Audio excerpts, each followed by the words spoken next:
Hey guys, Sandy here, and I am back with my How to Kill a Kit with Style kit for the month of October. Now I did go ahead and pull a couple things right out of the kit, and it is the Hey Mister stuff from My Mind's Eye. Now I have been wanting to scrapbook with this and haven't really done anything except for a couple teeny little things on a page.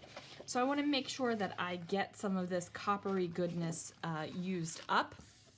And then I'm going to be scrapbooking these two photos with it. And again, my Kill a Kit is more about killing the photos than it is the kit, because I have a lot of airplane stuff in this kit. And as you guys know, I like to scrapbook airplanes, so I'm not too worried about getting rid of all of it or using it up, because I love airplanes and I like to scrapbook with it. So let's see what I can do. Alrighty, so the first thing I did was figure out what papers I wanted to use. Now I ended up using papers from the same collection. This is the My Mind's Eye Hey Mister collection, and I love it because it has these deep navy blues, khaki, and the copper. The copper just makes it for me. Now, I am a huge fan of scrapbooking airplanes and airplane products, and I have no apologies for that. I love it. It's something I love to do, and that's what I'm scrapbooking. Now, I don't even mind that these are paper airplanes when I'm scrapbooking real airplanes. I'm totally cool with that. Now, I thought that this layout needed a pop of color, so I went ahead and pulled out that Lawn Fawn kind of like wood grainy paper pad, and I chose this bright kind of summery yellow.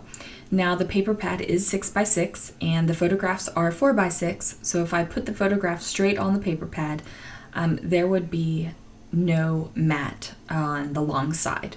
So the easiest way for me to fix that is to trim about a 1/4 inch off of my photos, and you really can't even tell that these are 5 3/4 by 4 inch photos instead of 6 by 4 photos. And it's just something that's easy to do, and to really use up 6x6 paper pads. I love 6x6 paper pads. I think that they're awesome. I love the fact that they have a smaller print. They're great for backing cut files. They're great for pocket pages. They're great for all these things, and I want them to be great for matting my photos, and they are once I trim my photos just a little bit. Now there are some photos where I'm like, nope, this can't be trimmed like that. Even that 1/4 inch would ruin it if I cut it off. So in those times, I just don't use a 6x6 paper pad, or I kind of double mat it and have it staggered. So the one 6x6 paper may be not all the way to the bottom, and the other one might not be all the way to the top. So there we go. Now I had pulled out these chipboard pieces, and I just pulled out the ones that I thought would go okay on this layout. I knew that I wanted to add some banners down the join, which is something I have done in the past, so I knew that I liked it. But I did want to give something across that join. I didn't just want it to be banners. I needed something to span where the striped paper met the airplane paper. So what I decided to do was use this like rickrack kind of washi tape thing. I had this for a long time. I don't remember where it came from, but I just went ahead and placed it on there. And one of the things I really like working on my grid mat for is to make these things straight. So I can use, like, make washi go across the page straight, ribbon, another piece of paper. I just really enjoy working on the grid mat in that way. So there it is. Now this is unfun foam. It is unfun because there is no adhesive on either side of it. Just no adhesive, and that's okay. So I'm going to go ahead and use my ATG to add some adhesive to the foam and make it stick down. Now this poor little adhesive, like, I'm like, wait, where'd my photo go? It actually stuck to the little plastic thing where I keep my foam. And I thought it was going to be quick and easy to get that adhesive off of it. It was not. Don't worry, I don't make you watch me do that. But I do add some more adhesive to that foam and plop it down on my layout. Yeah, that was a problem. I set that right on top of that photo and didn't even realize it. But, you know, things happen. Now, this chipboard paper airplane is one of my favorite things on the chipboard sheet, so I wanted to make sure that that got on there. I do try to bring in this little pink doily. I don't think the pink doily makes it. I think it comes off. I don't remember. I remember pulling it off. I just don't remember if I put it back on. I made this layout a little while ago. It's taken me a minute to actually get to the voiceover. So I decide, okay, this cluster isn't finished, but I don't know what to do with it. So I'm going to go move to another part of the page because that is how I do things. So I'm just going to go ahead and put some banners over here, and I am using a combination of stickers, of paper, of little bits and pieces that coordinate and just making it happen. So I want to make sure that I have some good representation of the colors. I don't want anything that is the same color to be right next to each other. Like, I don't want to put a bunch of navy banners right next to each other. I want to make sure that I have some of the coppery fun color kind of sticking out and featuring on those banners. And I'm making sure that the banners are all not ending at the same place. So there could have been a way where I made the banners all end at the same place, and I decided not to do that. I decided that I liked longer and shorter banners around the edge a whole lot more. Now, these are the brads, and they have paper banners attached to them, and I thought that these paper banners were also perfect. So we went ahead and added those. Now, this is funny because I usually do not scrapbook with just one collection. I love to mix and match. It's one of my favorite things to do. Unless I'm working on a particular project, like an album project, our New York trip for our anniversary. I used mostly Sparkle City and brought in a little bit of extras, so that was one collection to scrapbook with. But just a layout, doing this is weird for me because I'm using an awful lot of Hey Mister and not an awful lot of other stuff. So I'm expanding my horizons, I guess. I don't know.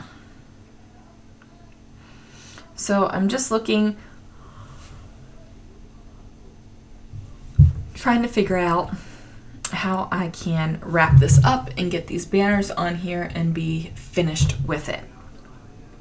So I went ahead and placed that bigger one there, and then I decided to add this banner thing behind that chipboard paper airplane, because I just thought that now that all of these banners were over here on the right side of the photos and it was all kind of exciting, that I felt like something more exciting needed to happen on the left side of the photos as well.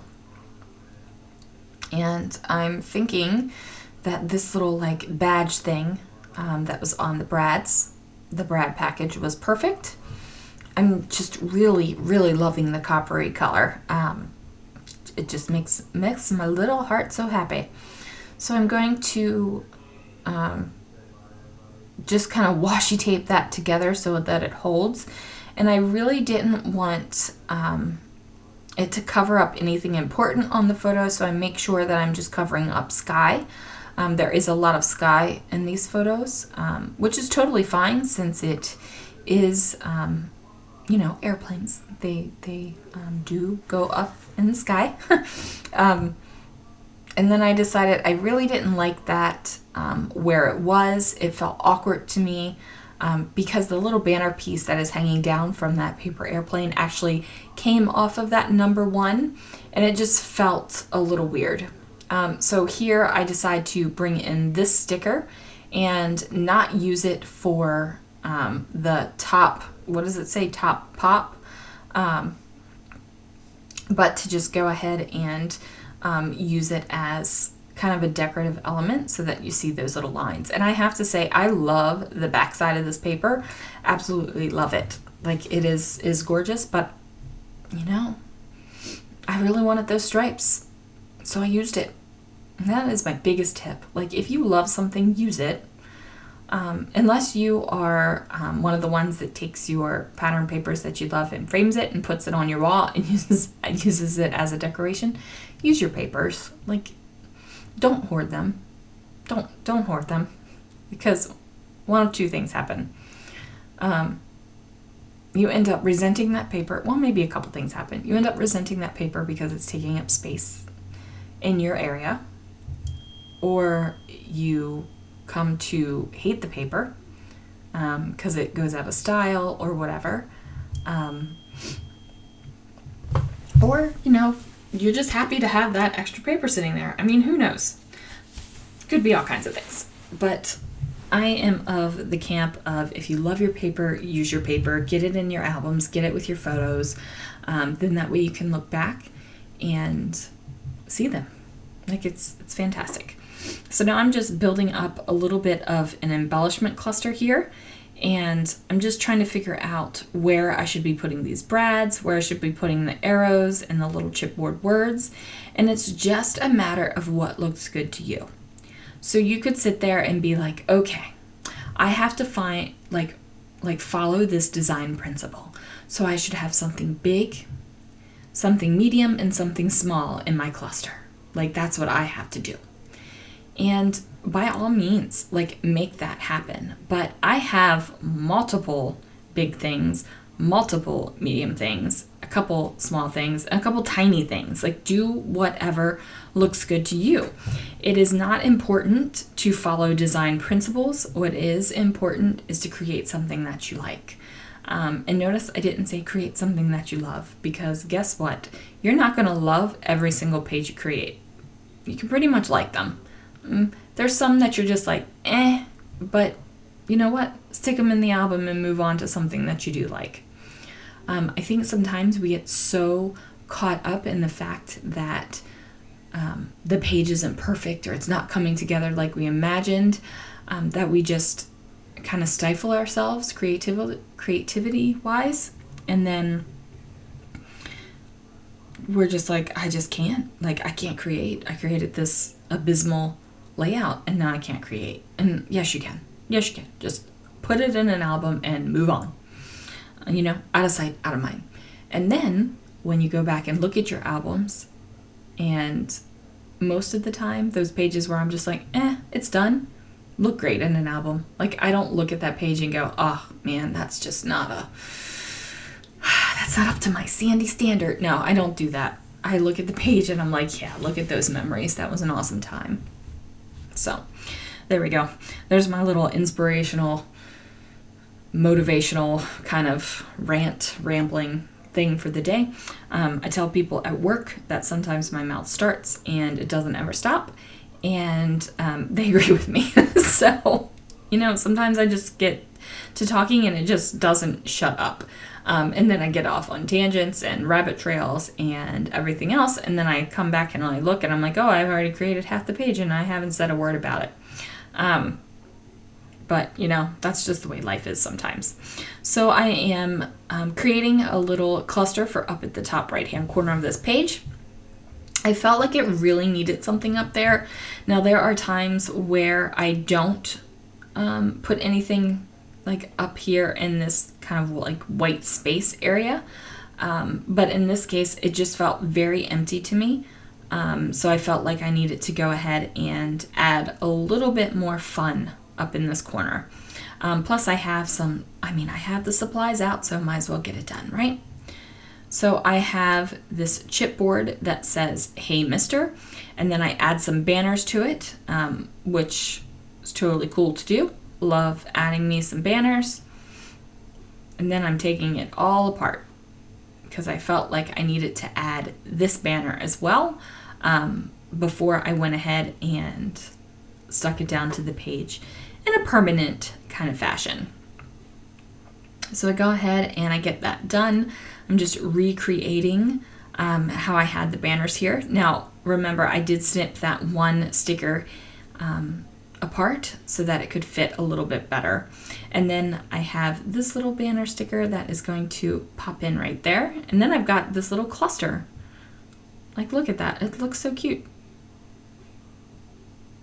And then I used the little nubby that came from the tag hole to kind of give it a little bit of lift so it wasn't leaning down on the page. So normally I put a pop dot back there or a foam square or something like that. But that little tag insert nubby was the complete and totally appropriate thickness. So I said, why not? Like, let's make it happen. Now I'm adding adhesive to the back of this so I can stick it down to the page. And I am loving my baker's twine that I'm using. It's actually a kind of like a khaki and a white together, so I think that it looks great. And then I need to make sure to add some adhesive to my little copper arrow. And I am using the Nouveau Deluxe adhesive, by far my favorite liquid adhesive ever. Like, I'm so completely and utterly shocked that I am still using it because I give up on liquid adhesives. They disappoint me and I give up on them. So there is that. But, you know, loving it. So I figure I have this thread up at the top of the page. I should add some more thread down here at the bottom through this little tag. And it's the same exact baker's twine, so there's a whole, like, cohesion thing going on. Now, I wouldn't have put, like, purple baker's twine down here. I could have used a different color of anything that was on this page, but I decided to use the same because it was easy and it was out. So there is that. Now, here I am just trying to figure out what I need to do. I am adding in some of these enamel dots, and they are in like this yellowy color. And I get those down, and that is going to do it, guys. Thanks so much for watching. I will check you guys later. Check you later. What am I, like 12? All right, see you guys. Bye.